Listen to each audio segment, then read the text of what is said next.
ইরানের নিঃশর্ত আত্মসমর্পণ চেয়েছেন মার্কিন প্রেসিডেন্ট ডোনাল্ড ট্রাম্প। এরপর দেশটির পুনর্গঠনে হস্তক্ষেপ করারও আগ্রহ প্রকাশ করেছেন তিনি। এদিকে কুয়েত উপকূলে মার্কিন তেলবাহী একটি ট্যাঙ্কারে হামলা চালিয়েছে ইরান। তেহরান ও কোম সহ কয়েকটি শহরে পাল্টা হামলা চালিয়েছে ইসরায়েলও। তেল আবিব ও যুক্তরাষ্ট্রের যৌথ অভিযানে এখন পর্যন্ত ইরানে নিহতের সংখ্যা ১৩০০ ছাড়িয়েছে। লেবাননে নিহত হয়েছে ২ শতাধিক। ওরিসুল ইসলামের প্রতিবেদন।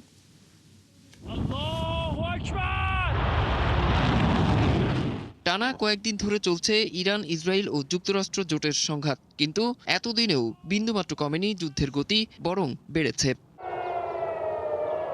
তেল আবিব সহ ইসরায়েলের বিভিন্ন প্রান্তে বড় ধরনের হামলা চালিয়েছে ইরানের বিপ্লবী গার্ড কর্পস আইআরজিসি। এরই মধ্যে ইসরায়েলের সবচেয়ে ব্যস্ত আন্তর্জাতিক বিমানবন্দর বেন গুরিয়নে তাদের ক্ষেপণাস্ত্র আঘাত এনেছে। এজন্য নতুন প্রজন্মের ক্ষেপণাস্ত্র ব্যবহার করা হয়েছে বলে জানিয়েছে তারা। পাশাপাশি কুয়েত উপকূলে মার্কিন তেলবাহী ট্যাঙ্কারেও হামলা হয়েছে। এদিকে ইরানের বিভিন্ন স্থাপনা লক্ষ্য করেও ব্যাপক হামলা চালাচ্ছে ইসরায়েল যুক্তরাষ্ট্র। নতুন করে তেহরান, কোম ও ইস্পাহানে হামলা করেছে তারা। হামলায় প্রথমবারের মতো B-2 বিমান ব্যবহার করার কথা জানিয়েছে ওয়াশিংটন। তাদের যৌথ অভিযানে ইরানে এখন পর্যন্ত প্রায় ৩,০০০-এর বেশি স্থাপনা ক্ষতিগ্রস্ত হয়েছে। এছাড়া দেশটির বিভিন্ন হাসপাতালে ২,০০০-এর বেশি আহত ব্যক্তি চিকিৎসাধীন রয়েছে বলেও জানিয়েছে ইরানের স্বাস্থ্য মন্ত্রণালয়। লেবাননেও থেমে নেই ইসরায়েলি হামলা। বৈরুতে ইরানি দূতাবাসের কাছে বিমান হামলা করেছে তারা। তাদের হামলায় দেশটিতে নিহত হয়েছে ২ শতাধিক। তবে লেবানন সীমান্ত এলাকায় কয়েকজন ইসরায়েলি সেনা আহত হয়েছে। এর মধ্যে ইরানের নিঃশর্ত আত্মসমর্পণ চেয়েছেন মার্কিন প্রেসিডেন্ট ডোনাল্ড ট্রাম্প। ট্রুথ সোশ্যালে দেয়া এক পোস্টে আত্মসমর্পণের পর ইরান পুনর্গঠনের কথাও বলেন তিনি। তবে ইরানের পররাষ্ট্রমন্ত্রী আব্বাস আরাকচি বলেছেন তার দেশ এ ব্যাপারে ভীত কিংবা চিন্তিত নয়। পাশাপাশি প্রতিরক্ষা বাহিনী দীর্ঘমেয়াদী যুদ্ধের জন্য প্রস্তুত রয়েছে বলেও জানিয়েছেন আইআরজিসির মুখপাত্র ব্রিগেডিয়ার জেনারেল আলী মোহাম্মদ নাইনি। অরিসুল ইসলাম, ৭১। ইরানের চলমান সংঘাতের প্রভাবে বিশ্ববাজারে তেলের দাম ব্যারেল প্রতি $৯০ ছাড়িয়ে গেছে। তেল মজুত রাখার পর্যাপ্ত জায়গা না থাকায় কুয়েতে কিছু খনি থেকে উৎপাদন কমানোর খবর আসার পর ব্রেন্ট ক্রুড তেলের দাম শুক্রবার $৯১.৮৯ পৌঁছায়। যুদ্ধ শুরুর আগে যার দাম ছিল প্রায় $৭২.৫০। এদিকে বিশ্বজুড়ে তেল, গ্যাস ও জ্বালানি বাণিজ্যের তথ্য বিশ্লেষণকারী প্রতিষ্ঠান কেপলারের বিশেষজ্ঞদের মতে সৌদি আরব ও সংযুক্ত আরব আমিরাতের তেল মজুত রাখার ক্ষমতা আগামী ২০ দিনের মধ্যে শেষ হয়ে যেতে পারে। এমনটা হলে দেশগুলো উৎপাদন পুরোপুরি বন্ধ করে দিতে বাধ্য হতে পারে। তেল উৎপাদনকারীদের জন্য এটি হবে শেষ পথ, কারণ বন্ধ হওয়া খনি থেকে পুনরায় উৎপাদন শুরু করা অত্যন্ত ব্যয়বহুল এবং এতে কয়েক সপ্তাহ সময় লাগতে পারে। এই কারণে বাজারে অস্থিরতা আরও বাড়তে পারে। এদিকে তেলের দাম প্রতি ব্যারেলে $১৫০ উঠে যেতে পারে বলেও শঙ্কা করা হচ্ছে। বিশ্ববাজারে তেলের কোনো ঘাটতি নেই ও সংকটের আশঙ্কা বাড়াবাড়িভাবে উপস্থাপন করা হচ্ছে বলে দাবি করেছেন আন্তর্জাতিক শক্তি সংস্থা IEA এর নির্বাহী পরিচালক ফাতিহ বিরল। বৃহস্পতিবার বেলজিয়ামের রাজধানী ব্রাসেলসে সাংবাদিকদের সঙ্গে কথা বলতে গিয়ে এই দাবি করেন তিনি।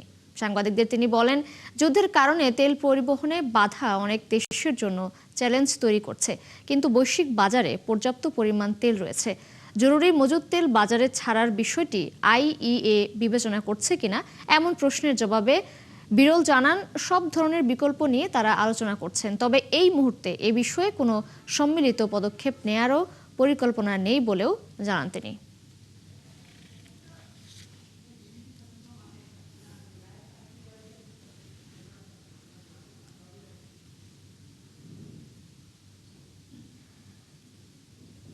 ইরান হরমুজ প্রণালী বন্ধ করে দেয় রাশিয়ার কাছ থেকে তেল কিনতে নয়াদিল্লিকে অনুমোদন দিল ওয়াশিংটন।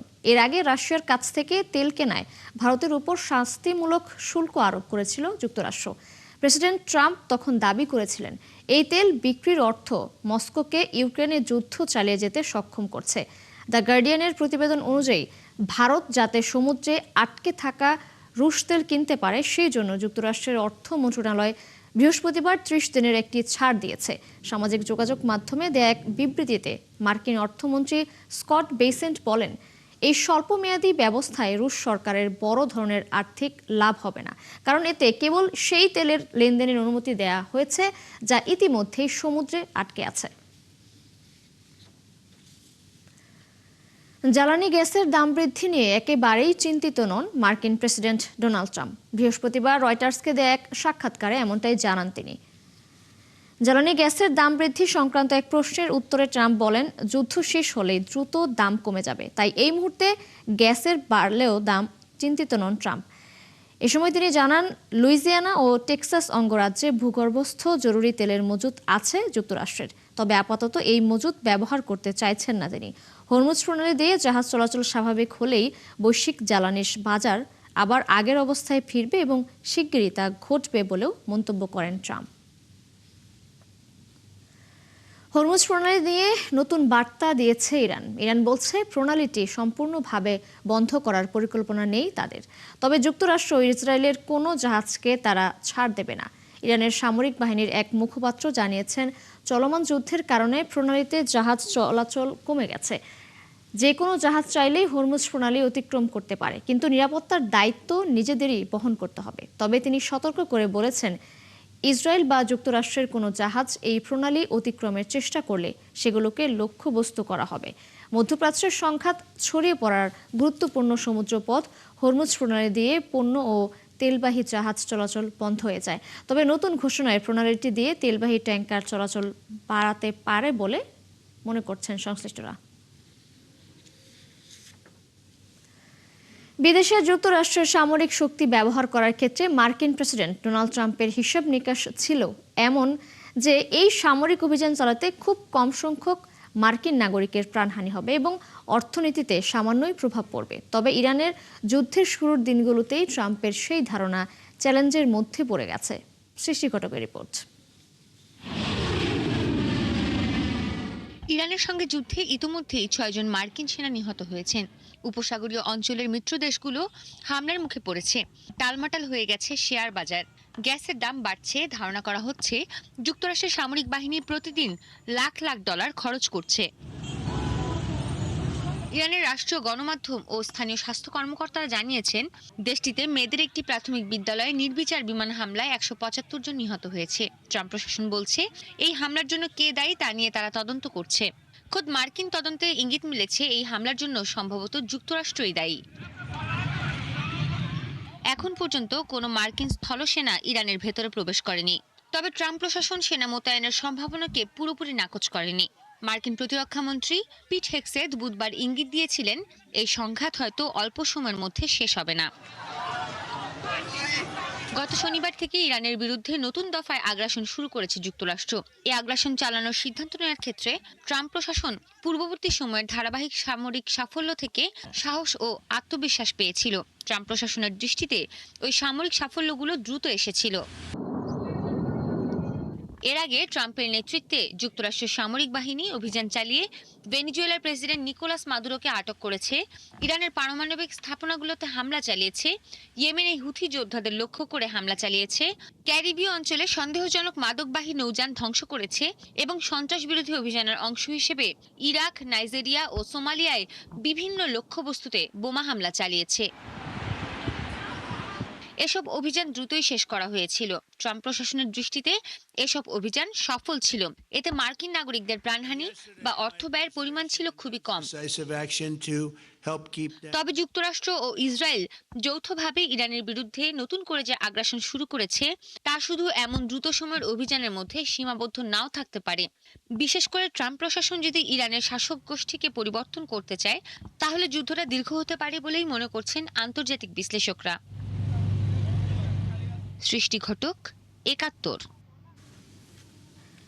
চলমান মধ্যপ্রাচ্য যুদ্ধে যুক্তরাষ্ট্র ও ইসরায়েলের পক্ষে পশ্চিমা অনেক দেশ সরাসরি সমর্থন দিলেও তেহরানের ঘনিষ্ঠ মিত্র মস্কো অনেকটাই নীরব রয়েছে।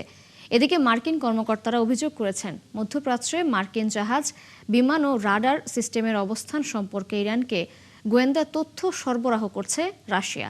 মার্কিন সংবাদ মাধ্যম ওয়াশিংটন পোস্টের প্রতিবেদন মতে, মস্কোর এই তথ্য মার্কিন বাহিনীর বিরুদ্ধে হামলা চালাতে তেহরানকে সহায়তা করছে।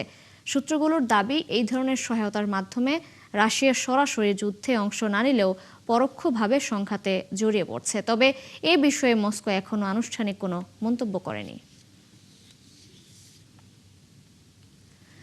চলমান যুদ্ধে এই পর্যন্ত 2000-এরও বেশি শাহেদ ড্রোন ছুড়েছে ইরান। যুক্তরাষ্ট্রের আকাশ প্রতিরক্ষা ব্যবস্থা এসব ড্রোনের বেশিরভাগই ঠেকিয়ে দিতে সক্ষম হলেও ইরানের জন্য তা বড় জয়, কারণ মাত্র $20,000 একটি ড্রোন ধ্বংস করতে যুক্তরাষ্ট্রকে প্রায় $40 লাখ মূল্যের শক্তিশালী রকেট খরচ করতে হয়। আর এই সমস্যার কোনোই সমাধান খুঁজে পাচ্ছেন না পশ্চিমা বিশ্ব। সৃষ্টি ঘটকের আরও একটি রিপোর্ট।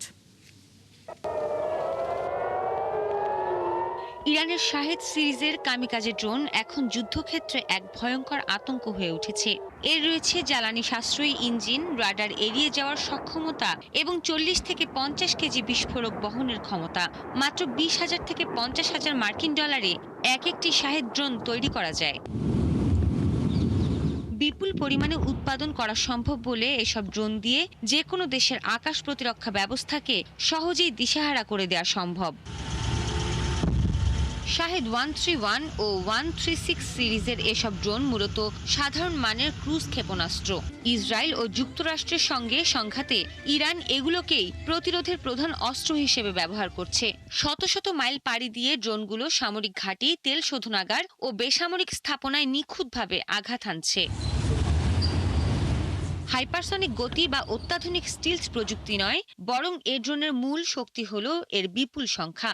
যুক্তরাষ্ট্রের তৈরি প্যাট্রিয়টের মতো উন্নত আকাশ প্রতিরক্ষা ব্যবস্থাকে ব্যস্ত রাখতে ইরান শত শত ড্রোনের ঢেউ পাঠায়। ইরানের কৌশল হলো এই বিপুল পরিমাণ ক্ষেপণাস্ত্র দিয়ে প্রথমে প্রতিপক্ষের রাডার ও আকাশ প্রতিরক্ষা ব্যবস্থাকে অকেজো করে দেয়া, এরপর বড় ও শক্তিশালী ব্যালিস্টিক ক্ষেপণাস্ত্র দিয়ে হামলা চালানো, যেন এগুলো অনায়াসেই লক্ষ্য ভেদ করতে পারে। বিভিন্ন সংবাদ মাধ্যমের প্রতিবেদন অনুযায়ী ইরান এ পর্যন্ত 2000-এর বেশি ড্রোন ছুড়েছে। তবে মার্কিন প্রযুক্তির প্যাট্রিয়ট বা থার্ড ব্যবস্থার কার্যকারিতাও উল্লেখ করার মতো। সংযুক্ত আরব আমিরাত জানিয়েছে তাদের আকাশ প্রতিরক্ষা ব্যবস্থা এসব ড্রোনের 90% বেশি রুখে দিতে পেরেছে। অন্য কয়েকটি দেশ এই সাফল্যের হার 96% পর্যন্ত দাবি করেছে। আশ্চর্যের বিষয় হলো এসব ড্রোনের বেশিরভাগ ভূপাতিত করা হলেও ইরানের জন্য তা এক ধরনের সাফল্য, কারণ মাত্র $20,000 একটি ড্রোন ধ্বংস করতে যুক্তরাষ্ট্রকে প্রায় $40 লাখ মূল্যের শক্তিশালী রকেট খরচ করতে হয়। ইউক্রেন যুদ্ধে 2022 সালের সেপ্টেম্বর থেকে শাহেদ ড্রোনের ব্যবহার শুরু করে রাশিয়া। তবে ইউক্রেন এই ড্রোন মোকাবেলায় একটি দক্ষ অ্যান্টি ড্রোন স্কোয়াড তৈরি করেছে। ইউক্রেনের প্রেসিডেন্ট ভলোদিমির জেলেনস্কি পশ্চিম এশিয়ায় এই বিশেষ দল মোতায়েনের প্রস্তাব দিয়েছেন। তবে তার শর্ত একটাই, পুতিনকে যুদ্ধবিরতিতে রাজি করানো। সৃষ্টি ঘটক, 71। ইরানের দক্ষিণাঞ্চলে মিহরাবের স্কুলে যুক্তরাষ্ট্র হামলা চালিয়েছিল বলে জানিয়েছে মার্কিন সংবাদ মাধ্যম New York Times. New York টাইমসের সংগৃহীত তথ্য প্রমাণের মধ্যে স্যাটেলাইট ছবি, সামাজিক যোগাযোগ মাধ্যমের একাধিক পোস্ট এবং যাচাই বাছাই করা ভিডিও রয়েছে। এগুলোতে দেখা গেছে হামলায় স্কুল ভবনটি ব্যাপকভাবে ক্ষতিগ্রস্ত হয়েছে। মার্কিন প্রতিরক্ষা মন্ত্রী পিট হেগসেথ গত বুধবার জানান, এই ঘটনায় তদন্ত চলছে। তবে নিউ ইয়র্ক টাইমস উল্লেখ করেছে, মার্কিন কর্মকর্তারা প্রকাশ্যে স্বীকার করেছে যে হামলার দিনে ওই এলাকার উপর মার্কিন বিমান অভিযান পরিচালনা করছিল। কিছু অনলাইন তথ্যে বলা হয়েছিল ইরানের কোনো ক্ষেপণাস্ত্র ভুল করে হামলা চালিয়েছে। তবে নিউ ইয়র্ক টাইমস এবং বিশ্লেষকরা তা অস্বীকার করেছেন, কারণ একাধিক ভবনকে এত সুনির্দিষ্টভাবে ধ্বংস করা কোনো ত্রুটিপূর্ণ ক্ষেপণাস্ত্রের দ্বারা সম্ভব নয়। গত শনিবার ইরানে বিমান হামলা শুরু করে ইসরায়েল ও যুক্তরাষ্ট্র। ওই দিন ওই স্কুলে হামলা চালানো হয়। এতে 170-এর বেশি মানুষ নিহত হন, যার মধ্যে বেশিরভাগই শিশু শিক্ষার্থী। যুক্তরাষ্ট্র ইসরায়েলের আগ্রাসনে শীর্ষ কমান্ডারদের হারানোর পর নিজেদের নিয়ন্ত্রণ আরও শক্ত করেছে ইরানের রেভলিউশনারি গার্ডস কোর IRGC। সংশ্লিষ্ট সূত্রগুলো বলছে, IRGCর এই কঠোর অবস্থানের ফলে মধ্যপ্রাচ্য জুড়ে তেহরানের ড্রোন ও ক্ষেপণাস্ত্র হামলা চালানো হচ্ছে। বিস্তারিত আরাফাত ইসলামের রিপোর্টে।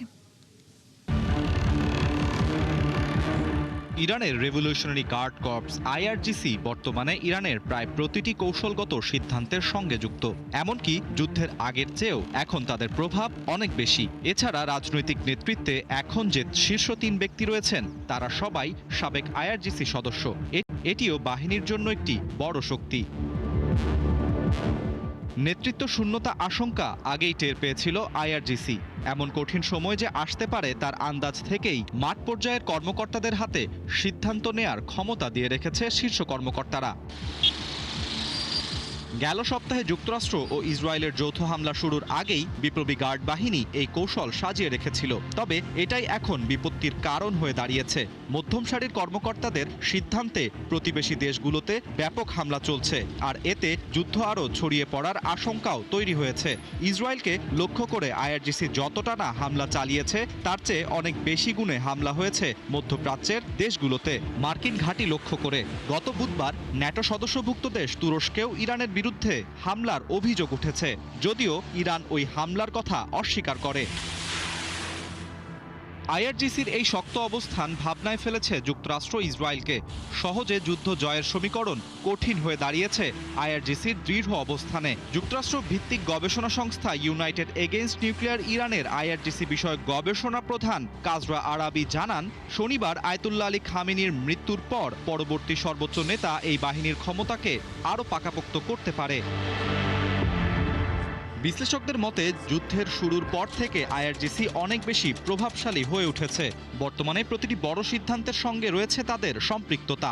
ইরানের পরবর্তী সম্ভাব্য সর্বোচ্চ নেতা খামেনির ছেলে মোস্তফা খামেনির সাথে রেভলিউশনারি গার্ড বাহিনীর অত্যন্ত ঘনিষ্ঠ সম্পর্ক। ক্ষমতা গ্রহণের কারণে বাহিনীর ওপর তার নিয়ন্ত্রণের পরিধি আরও বাড়ার শঙ্কা রয়েছে। একই সাথে কট্টরপন্থী তরুণ কর্মকর্তাদের মধ্যেও তিনি জনপ্রিয়। 2003 সালে মার্কিন আগ্রাসনে ইরাকি বাহিনীর বিপর্যয় আইআরজিসিকে শিখিয়েছে টিকে থাকার লড়াই। আইআরজিসির মূল পরিকল্পনাই ছিল বিকেন্দ্রীকরণ, যাতে কোনো নির্দিষ্ট প্রদেশে হামলা হলেও সেটি নিজে থেকে আত্মরক্ষা করতে পারে এবং শাসন ব্যবস্থার কর্তৃত্ব বজায় রাখতে পারে, এমনটাই মনে করে বিশ্লেষকরা। আরাফাত ইসলাম, ৭১।